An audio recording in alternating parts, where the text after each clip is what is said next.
Pluto के नए high definition images आ चुके हैं जिन्होंने कुछ ऐसे खुलासे किए जिसे देखकर नासा वाले कंप्लीटली शॉक हैं। जरा इस इमेज को देखिए।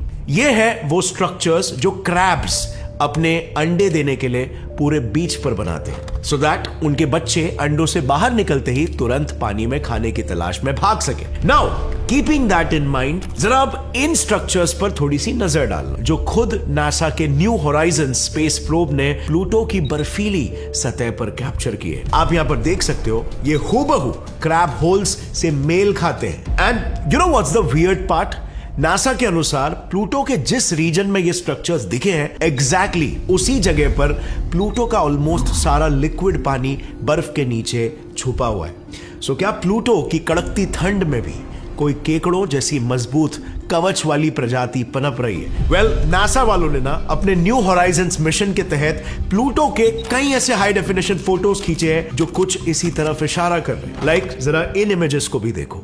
ये प्लूटो के वातावरण की तस्वीर है जो नासा के अनुसार बिना किसी वोल्केनिक इरप्शन के भी जहरीली गैसेस से भरती जा रही है, which is kind of similar to earth as well. यहां पर भी 2 सेंचुरीज में इंसानी गतिविधियों ने तेजी से वातावरण को जहरीली गैसेस से भर दिया है। So all in all Pluto दूर से जितना शांत हमें नजर आता है, शायद वो उतना शांत बिल्कुल नहीं है। इनफैक्ट जब मैं इसके सभी इमेजेस को देख रहा था ना, तब मुझे एक वियर्ड सी इमेज मिली एंड इट वाज दिस। ये छुपा रुस्तम है एरोकॉट, एक स्नोमैन के शेप का एस्टेरॉइड जो प्लूटो के पीछे छुपा था। हालांकि नासा के अनुसार ये कोई साधारण सा एस्टेरॉइड नहीं है, बल्कि एक प्रकार का टाइम कैप्सूल हो सकता है, क्योंकि एस्टेरॉइड्स यूजुअली ऐसे शेप के नहीं होते। सो आखिर प्लूटो अपने अंदर और ऐसे कितने राज छुपा कर बैठा है? Well, the only way to find out is हम एक एक करके उसके सभी मिस्टीरियस इमेजेस को डिकोड करें और सच्चाई की जड़ तक पहुंचने की कोशिश करें कि प्लूटो हमेशा से नासा के लिए एक बहुत ही क्यूरियोसिटी वाला विषय रहा है। क्योंकि 2006 से पहले हमारे पास जो प्लूटो की सबसे क्लियर पिक थी ना, वो कुछ ऐसी दिखती थी। यानी कि हम लिटरली जुपिटर और सैटर्न के मून्स के बारे में प्लूटो से ज्यादा जानते थे, और इसीलिए 2006 में नासा ने स्पेशली प्लूटो को स्टडी करने के लिए एक स्पेस प्रोब लॉन्च किया कॉल्ड द न्यू होराइजन्स। इस प्रोब का मिशन था बेसिकली जितना जल्दी हो सके प्लूटो के करीब पहुंचकर प्लूटो के हाई डेफिनेशन इमेजेस नासा को भेजना और उनके जरिए प्लूटो की सतह और उसके वातावरण की पूरी कहानी पृथ्वीवासियों को बयां करना। और अब अपने 9 सालों के लंबे सफर के बाद ये घड़ी फाइनली आ चुकी है। न्यू होराइजन्स ने इवेंचुअली प्लूटो की पहली क्लियर तस्वीर नासा को भेजी, और उस तस्वीर के मिलते ही इट वाज क्लियर। नासा ने ऑब्जर्व किया कि प्लूटो की सतह पर एक बड़ा सा दिल के आकार का एक चिकना सा प्लेट्यू रीजन है कॉल्ड स्पुतनिक प्लानम, जो प्लूटो के बाकी सरफेस के मुकाबले बस अभी अभी बना है। लाइक लिटरली वो इतना रिसेंटली बना है कि आप कह सकते हो हम जब बंदरों से इंसान में विकसित हो रहे थे तब साइमल्टेनियसली प्लूटो पर यह दिल बन रहा था। और यही वजह नासा वाले मानते हैं कि प्लूटो बाकी के बंजर प्लैनेट्स के मुकाबले पृथ्वी से ज्यादा मेल खाता है, क्योंकि जैसे ही न्यू होराइजन्स ने प्लूटो के इस दिल पर थोड़ा सा और जूम किया और उसकी तस्वीर ली, तो उन्होंने देखा कि दूर से एकदम चिकना और प्लेन दिखने वाला रीजन असल में ऐसे बर्फीले पॉलीगोनल स्ट्रक्चर्स से भरा हुआ है, जो स्ट्रक्चर्स एक्चुअली में उस सिंपल प्रोसेस से बने हैं जो हम अपने घर के फ्रिज में भी रेप्लिकेट कर सकते हैं। Just to give you an idea, अगर आप अपने आइस ट्रे में पानी भर के उसे अपने फ्रीजर में 1 साल के लिए छोड़ देते हो, तो आप नोटिस करोगे कि 1 साल के बाद उसमें रखा आइस एकदम से गायब हो जाएगा। अब ये इसीलिए होता है क्योंकि लंबे समय के लिए फ्रिज में रखी बर्फ बगैर पानी बने सीधा भाप बनकर इवेपोरेट हो जाती है, जिसे साइंटिफिकली सब्लिमेशन प्रोसेस कहते हैं। और यही वो प्रोसेस है जो प्लूटो के उस दिल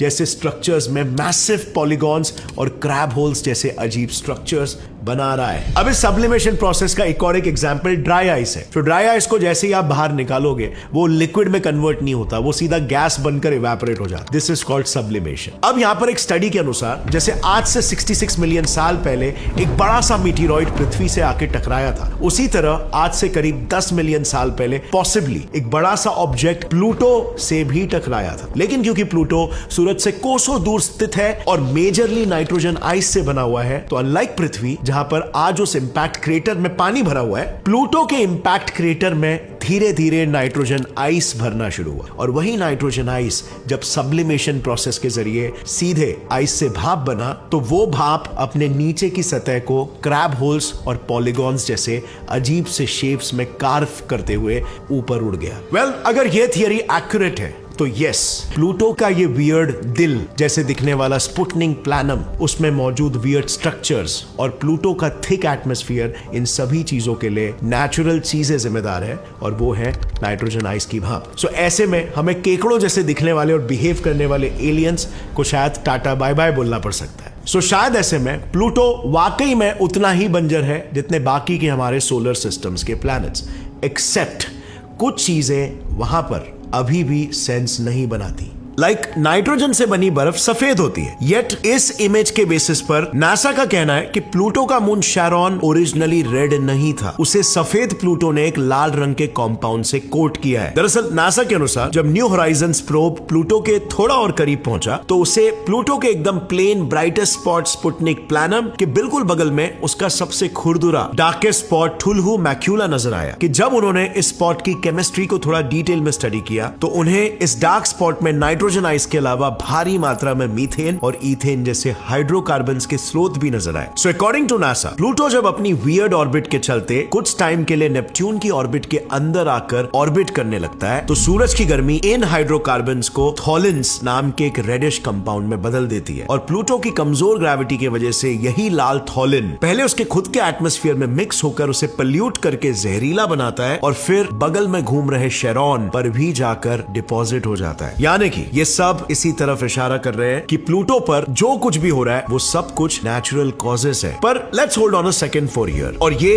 काफी विचित्र फैक्ट है। क्या आपने कभी सुना है कि पृथ्वी पर या किसी दूसरे प्लैनेट पर ग्रेविटी अनइवन है? Well, university of California Santa cruise के एक लीड रिसर्चर प्रोफेसर फ्रांसिस निमो ने जब नासा के न्यू होराइजन से मिले इमेजेस को स्टडी किया, तब उन्हें प्लूटो के सरफेस पर कुछ ऐसे क्रैक्स और फॉल्ट्स दिखे जो बता रहे थे कि प्लूटो के स्पुटनिक प्लैनम रीजन में ग्रेविटी अनइवन है। And yes, not magnetic field, not atmosphere, बल्कि ग्रेविटी अनइवन है। सो प्रोफेसर फ्रांसिस निमो के अनुसार प्लूटो का आइसी दिल स्पुटनिक प्लैनम एक ऐसी खास जगह पर स्थित है जहां के मास में अगर 19-20 का भी फर्क हुआ तो ऑलरेडी टिल्टेड प्लूटो और भी ज्यादा टिल्ट हो सकता है, क्योंकि एक ऐसी खास जगह है जहां से हम अगर ऑपोजिट साइड की ओर एक इमेजिनरी लाइन ड्रॉ करें तो वो लाइन सीधा प्लूटो के मून शेरॉन से जाकर मिले। ऐसे इमेजिनरी लाइन को एस्ट्रोनॉमर्स टाइडल एक्सिस कहते हैं, जिसमें जरा से बदलाव से पूरे प्लैनेट का रोटेशन ही बदल जाता है। और ये प्रोफेसर फ्रांसिस निमो ने कंप्यूटर सिमुलेशंस के जरिए वेरीफाई भी किया है। उनका एनालिसिस ये कहता है कि प्लूटो जो करंटली स्लीपिंग पोजीशन में रोटेट कर रहा है, वो ओरिजिनली पृथ्वी और बाकी प्लैनेट्स की तरह ही मोर और लेस सीधा खड़ा होकर रोटेट करता था। पर फिर जब इवेंचुअली स्पुटनिक प्लैनम के इंपैक्ट क्रेटर में चीजें भरने लगी, तब वहां का मास अनइवनली बढ़ने की वजह से पूरा का पूरा प्लूटो स्पुटनिक प्लैनम की दिशा में 120 डिग्री तक लुढ़क गया। अब कई सारी प्रीवियस थियरीज कहती है कि स्पुटनिक प्लैनम में भारी चीजें और कुछ भी नहीं बल्कि सिर्फ नाइट्रोजन आइस है, लेकिन प्रोफेसर निमो का कहना है कि नाइट्रोजन आइस अकेले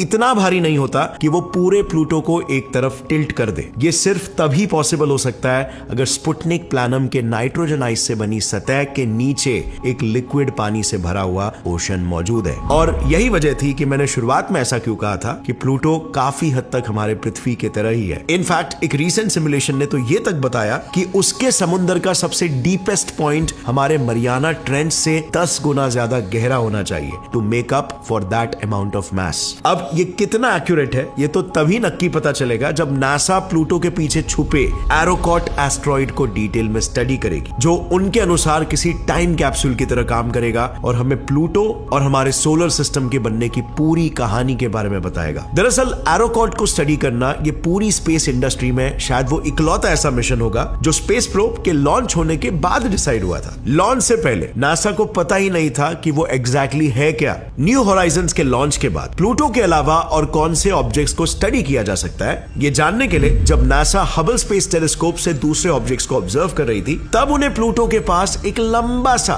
वियर्ड सा ऑब्जेक्ट नजर आया और उन्होंने उसे भी लगे हाथों स्टडी करने का फैसला लिया। पर एरोकॉट तक पहुंचना इतना आसान नहीं था। न्यू होराइजन ने जब जब 2015-16 में प्लूटो की स्टडी कंप्लीट की, तब लिटरली उसके 3 साल बाद ही वो एरोकॉट तक पहुंच पाए और फिर वो उसके इमेजेस निकालने शुरू किए। अब इसे अगर आप थोड़ा ध्यान से देखोगे ना, तो यू विल नोटिस कि ये नॉर्मल एस्टेरॉइड से काफी डिफरेंट है। ये ऐसा दिखाई देता है मानो किसी एलियन स्पेसशिप के 2 मॉड्यूल्स हो।